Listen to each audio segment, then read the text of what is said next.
ஞானி உடல் நோவும் மறுபிறப்பும் உண்டா? ஞானிக்கு உடல் நோவுன்னா என்னது? உடல் உபாதைகள் நோய்களும் மறுபிறப்பும் உண்டோ? இஷ்டப்படி அவன் உடலோடு இருக்கவோ உடலை விடவோ முடியுமா? அவன் இஷ்டப்பட்டு அவன் நினைக்கும் போது உடலை விடவோ எடுக்கவோ முடியுமா அப்படிங்கிறது தான் கேள்வி.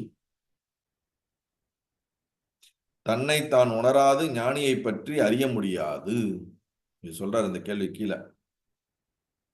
உலகம் காணப்படும் விழிப்பு நிலையிலேயே விசாரணை சாத்தியம். ஆழ்ந்த தூக்கத்தில விசாரணைக்கு இடமில்லை. பாருங்க, ஏற்கனவே நம்ம சொன்னதுங்க சொல்றாரு. ஆகவே உலக சிருஷ்டியின் புரோஜனம் அதனை காண்பவன் யார் என்று தெளிவதே. இந்த உலகம் கிரியேட் ஆனதோட பர்பஸ் அதை பார்க்கிறவன் யாருன்னு அவன் கண்டுபிடிக்கிறது தான்.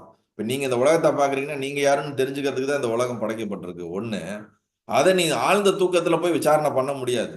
ஏன்னா அங்க புத்தியோ மனசோ இயங்குறது இல்லை. அப்ப உலகம் தெரிகிற இந்த வேக்கிங் ஸ்டேட்ல, இந்த உடல் மனசு ஃபுல்லா இயங்குற இந்த ஸ்டேட்ல தான் நீ விசாரணை பண்ண முடியும். விசாரணை பண்றதுக்கு சாத்தியம்.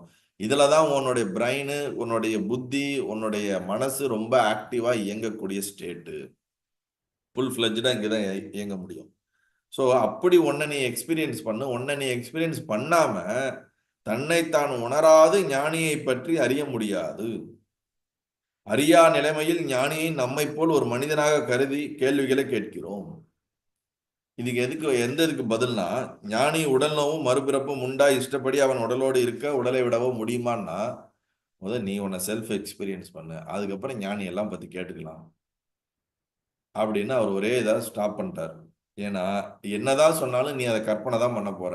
எதுக்கு நீ கற்பனையில போய் மாட்டிக்கிற?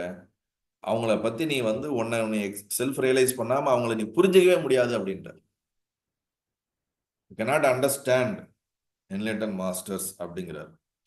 நம்ம என்ன அது சொல்றார், ஞானியையும் நம்மை போல ஒரு மனிதனாக கருதி கேள்வி கேட்கிறோம்.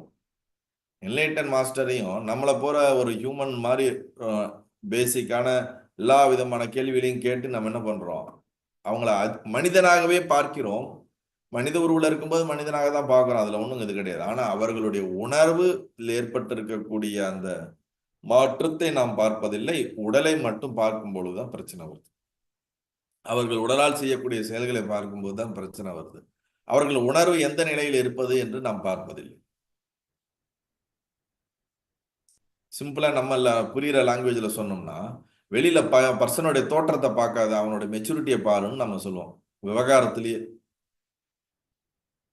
ஆள் சின்னதா இருந்தாலும் அவனுக்கு இருக்கிற பக்குவம் பெருசா இருக்குதுன்ற மாதிரி, அப்ப தோற்றத்தை வச்சு ஒரு ஆளை எடை போட முடியாது. அவங்களுடைய இன்டெலிஜென்ஸ் என்னவா இருக்கும்? ஹை இன்டெலிஜென்ஸா இருப்பாங்க. நார்மல் சொசைட்டி வேர்ல்ட்லயே அப்படி இருக்கும் பொழுது, ஒரு என்லைட்டன் மாஸ்டர்ஸ் அப்படிங்கும்போது அவங்களுடைய அப்பியரன்ஸ், அவங்களுடைய தோற்றம், அவங்களுடைய ஆக்ஷன்ஸ், அதை வைத்து அவர்களை எடை போட முடியாது. நல்லது.